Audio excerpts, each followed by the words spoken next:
Vamos lá, pessoal, vamos discutir juntos aqui as garantias. Importante saber que nós temos na locação 3 garantias práticas no dia a dia. A lei fala em 4, né? Mas o seguro se tornou um gênero de várias espécies, por isso eu falo 3. Mas a lei esclarece 4. Vamos lá. Em relação às garantias, estudando cada uma delas, as garantias do contrato de locação têm como objetivo, sim, assegurar o cumprimento das obrigações assumidas pelo inquilino, pelo locatário, e no decorrer do tempo da locação, por isso são de grande importância, grande relevância. Sou obrigado a fazer um contrato de locação com garantia? Não, nós sabemos que não, já conversamos sobre isso. A lei do inclinato não obriga, não é obrigatório ter garantia no contrato de locação, porém eu trago para você, e isso é muito importante, que o contrato de locação, quando tem garantia, é uma só. De 4 garantias, de 4 opções, 4 alternativas, eu vou escolher uma só. Fique atento em relação a isso. O contrato que tenha 2 garantias, ele pode ser declarado nulo, né? A cláusula contratual, o contrato pode ser declarado nulo, ou a cláusula da garantia, se tornando um contrato sem garantia. E em caso de fiador, eu consigo até livrar muitas vezes o fiador pela duplicidade de garantia. E acontece muito, né, gente? Acontece muito, muitas vezes tá lá, dá garantia, o fiador. O fiador dá o imóvel situado na rua Araújo Mundim 278 como garantia. Está errado, né? Está errado porque nós sabemos que o contrato de locação, se a garantia é o fiador é a garantia, então eu não posso dar um imóvel em garantia também. Porque se eu dou um imóvel em garantia também, eu tenho a dupla garantia. E a ideia, ou eu tenho uma garantia só, ou não tenho nenhuma, né? Então a duplicidade de garantia é muito comum. Os contratos, nós sabemos disso, os contratos são muito mal feitos, né, gente? Então nós temos, de fato, vários contratos de locação arquivados nas imobiliárias, arquivados por aí, que tem dupla garantia. Dupla garantia por falta de conhecimento, infelizmente, as pessoas acabam fazendo um contrato desse jeito, gerando, sim, uma nulidade causando impactos, né? É uma realidade. Então, o que é importante a gente saber? O contrato de locação, muito cuidado. Ou eu trabalho com ele sem garantia ou com uma garantia só. O que eu não posso fazer é criar uma duplicidade de garantia. Aí eu arrumo um problema, né? Eu arrumo um problema muito sério. Então, muita atenção em relação a isso. Quando nós falamos aqui de locação, então eu posso ter garantia e posso não ter garantia. A lei não obriga. Qual que é a vantagem de ter garantia? As pessoas acham que um contrato que tem garantia é mais garantido, né? E muitas vezes não. Nós já explicamos aqui em outras aulas que muitas vezes na locação, que vai garantir de verdade o contrato é o due diligence, né? O due diligence que vai garantir de verdade o contrato. Então não é a garantia propriamente dita, né? Precisa tomar cuidado. Quando nós falamos aqui dos contratos de locação no Brasil, os novos contratos, muitos são feitos sem garantia. São feitos sem garantia porque, de fato, o due diligence é bem feito, então as partes têm até uma segurança maior em assinar o contrato. A vantagem de fazer um contrato sem garantia é que eu consigo muito bem, eu consigo fazer o despejo e não preciso calcionar, né? Não tem garantia, eu calciono quando tem garantia.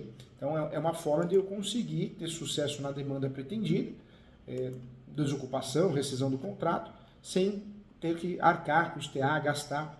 É uma realidade, né? Então, é importante falar. Vamos juntos aqui? Então, estudando aqui o mérito da questão, a lei do inclinato, no artigo 37, prevê 4 garantias, 4 modalidades de garantias. Caução, lembrando que a caução pode ser em dinheiro, até 3 meses de depósito, até 3 vezes o valor do aluguel. A caução pode ser também um bem móvel em garantia. Tivemos um caso no escritório que foi um piano em garantia. Um piano. Pode ser um carro, pode ser uma moto, pode ser bens móveis e imóveis, né?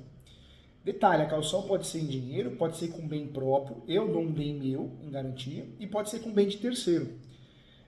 Certa vez eu aluguei um apartamento, o professor passou no concurso, e fiz a locação de um apartamento, e eu dei um outro imóvel que eu tinha em garantia, caução, com bem próprio. Podemos também alugar um imóvel e pedir que alguém nos ajude. Essa pessoa talvez se negue a ser fiador, fiadora, mas ela pode dar um imóvel dela em garantia, ou seja, uma caução com bem de terceiro. Isso existe, isso é comum, isso acontece. Então a garantia pode se dar sim com bem de terceiros, né? Então, caução. A fiança, a segunda modalidade de garantia, nós estamos falando de uma garantia que é o fiador, que muitas vezes o fiador, o coitado fiador, ele assina com uma inversão de responsabilidade, assumindo uma responsabilidade totalmente solidária, né? Então, O fiador, quando vai assinar um contrato de locação, ele precisa ler o que está assinando, ser bem orientado, para não se complicar mais ainda. E muitas vezes a gente esquece que o fiador também pode exigir que a garantia seja uma garantia limitada. Ou seja, eu sou fiador de uma irmã, de um parente, de um cunhado, porém a garantia é limitada até 10 aluguéis, até 10 mil. Pode ser limitado em dinheiro ou em aluguéis, normalmente em aluguéis. Isso é comum, né? Então, muitas vezes a gente esquece desse ponto importante também. O fiador, gente, o que eu quero trazer para você? É uma garantia pessoal. Tanto é que não cabe bem de família para o fiador. Eu não posso dar um imóvel em garantia e depois falar, não, esse imóvel não vale, é o único bem que eu tenho, não, eu quero a desconsideração dessa garantia. Isso não vai acontecer, porque o fiador é a garantia, né? Então não cabe bem de família para o contrato de fiador, o contrato de fiança. Não tem dado certo, é um risco muito grande de você usar uma estratégia totalmente equivocada. Na caução ainda existe, né? Na caução, de fato, ainda existe o reconhecimento do bem de família, em algumas situações não, o tema também é polêmico, mas isso é importante. Quando nós falamos aqui, gente, do fiador é garantia pessoal, direito às obrigações, é uma cláusula de obrigação. Quando nós falamos da garantia do fiador, é isso, pessoal. A garantia, quando eu dou um bem garantia de direito real, aí eu estou falando uma garantia vinculada aos direitos reais, que é um imóvel, bem imóvel, imóvel. Então, eu estou falando de caução, são garantias diferentes, né? Então tem que tomar muito cuidado com isso. Fiador pode ser limitado, muitas vezes a gente esquece disso, mas pode e deve ser limitado quando necessário, ou pelo menos o fiador tem que ter essa informação, tem que saber disso, né? Muito importante. É uma garantia muito utilizada no Brasil, as pessoas acreditam, né, que o fiador é uma garantia maior, existe essa falsa sensação, mas não é nada de garantia maior, porque se a garantia for falsa, né, gente? Outro ponto que eu trago para você do fiador, isso é importante, o fiador, ele pode pedir para sair, tá? Estudando, analisando as garantias, fazendo essa análise do fiador. No passado ele ficava preso ao contrato, hoje não. Hoje ele pode pedir para sair. Ele notifica as partes via R, via notificação, aviso de recebimento. As partes, a partir do momento que a última parte, né, quando eu falo parte, as partes contratuais, o locador locatário recebeu, começa a contar o prazo dali para frente.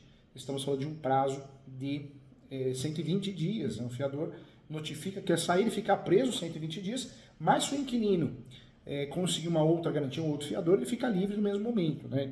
Até o inquilino arrumar uma nova garantia, conseguir uma nova garantia, exonera ele de imediato. Se não, 120 dias.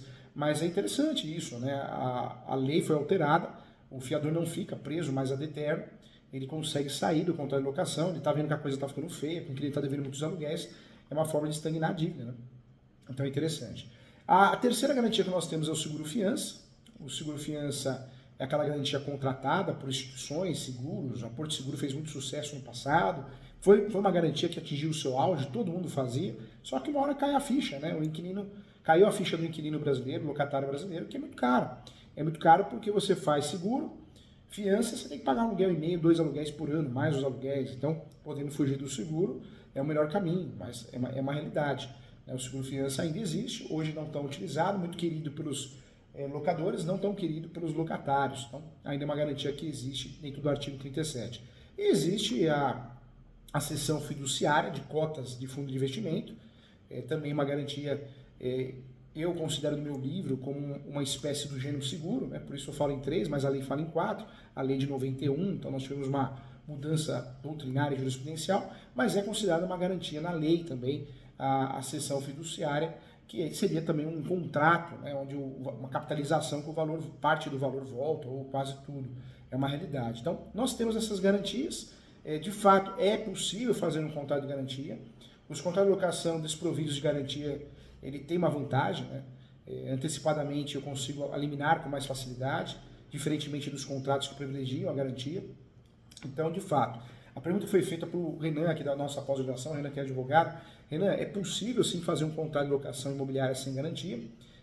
Cabe esclarecer que os contratos de locação podem ser pactuados, seja fixado uma garantia ou que não induz necessariamente a uma desvantagem para o locador, e os contratos de locação desprovidos de garantia, os aluguéis devem ser quitados antecipadamente, ou seja, até o 6º dia útil do mês vencendo, né? Diferentemente dos contratos que privilegiam a garantia segundo os quais o vencimento dos aluguéis se dará no mês subsequente à ocupação do imóvel. Além disso, também em caso de inadimplência, isso é importante falar, os contratos desprovidos de garantia, o locador poderá obter a liminar de desocupação do imóvel, antecipando a retomada do imóvel, é uma outra vantagem, no início do processo de despejo, alcançando-se normalmente, mediante sentença no final do processo, nas ações de despejo, cujo objeto é o contrato de locação com garantia. Logo, né, determinar a melhor forma de pactuar um contrato de locação não é tarefa fácil, é difícil, né? Muitas vezes a pessoa entender que o contrato sem garantia também é algo interessante, é algo seguro.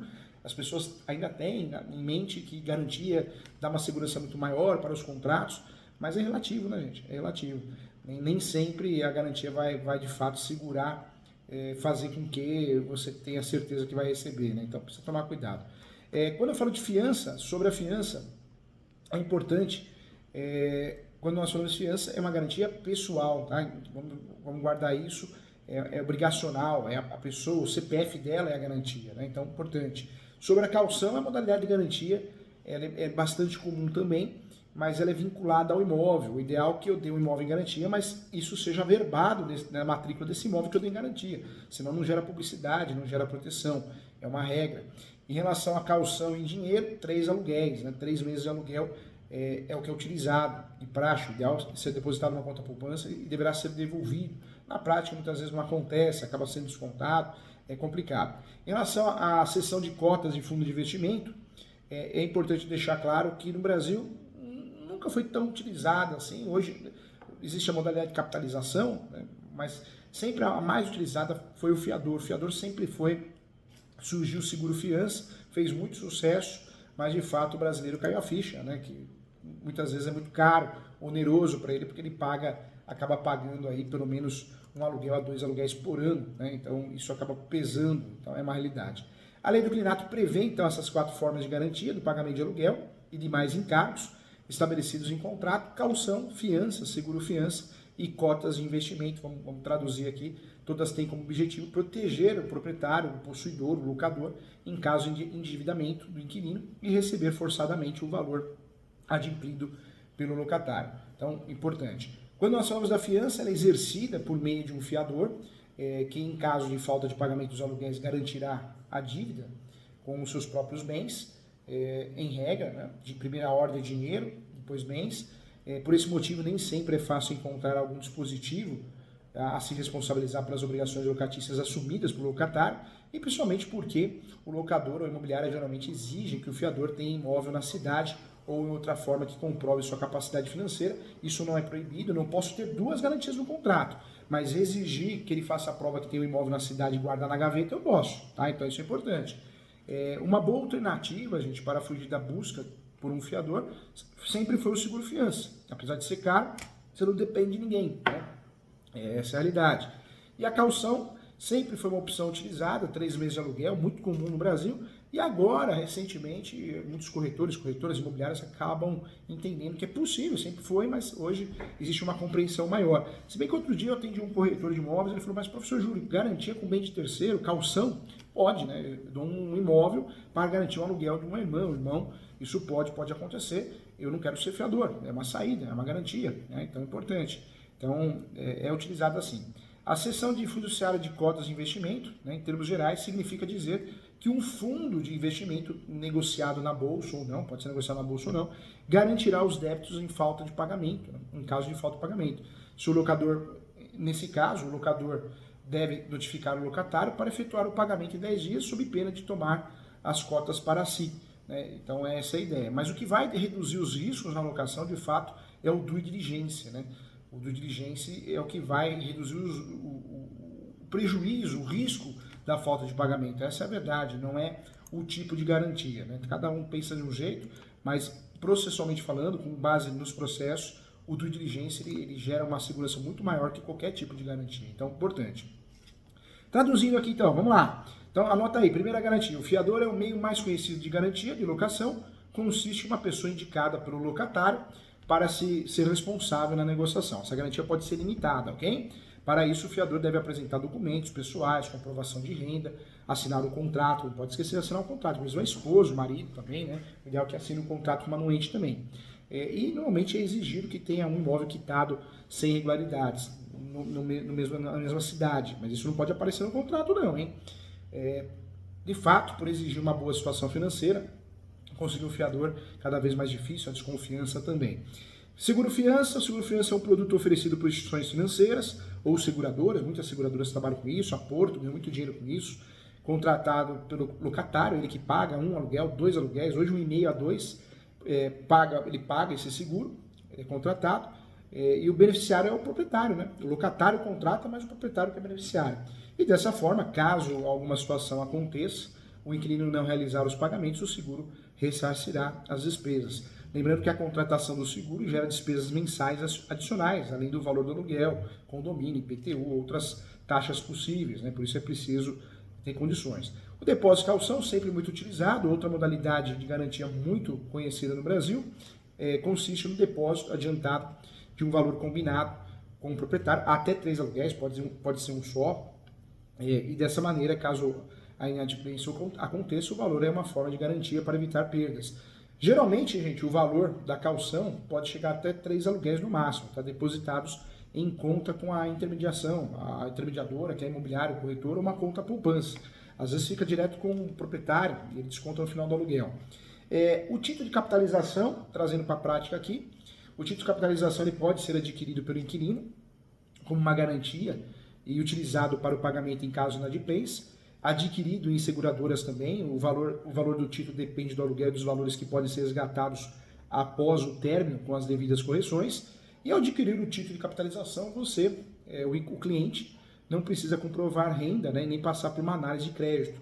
Por outro lado, também exige altos valores para aplicação, que pode chegar acima do montante de 6 aluguéis ou mais, né, se aceito como garantia contratual. Também ele é utilizado, mas na prática muitos inquilinos fogem. Hoje existe até o cartão de crédito, né, considerada uma modalidade de garantia simples, nova, mas o cartão de crédito também são possibilidades para alugar um imóvel, e nesse caso o cliente paga o cartão de crédito até 4 vezes o valor do aluguel. Em caso de inadimplência, os valores também são repassados na fatura, é uma novidade, é uma realidade. Então existe, né? Existem alguns produtos bancários, cada dia surge um crédito pago, existem vários, né? Hoje nós temos muitos produtos, o banco cria produto a todo momento, né? Mas é importante fazer esse estudo, essa análise, tá bom? Espero você na próxima aula, muito obrigado e até já!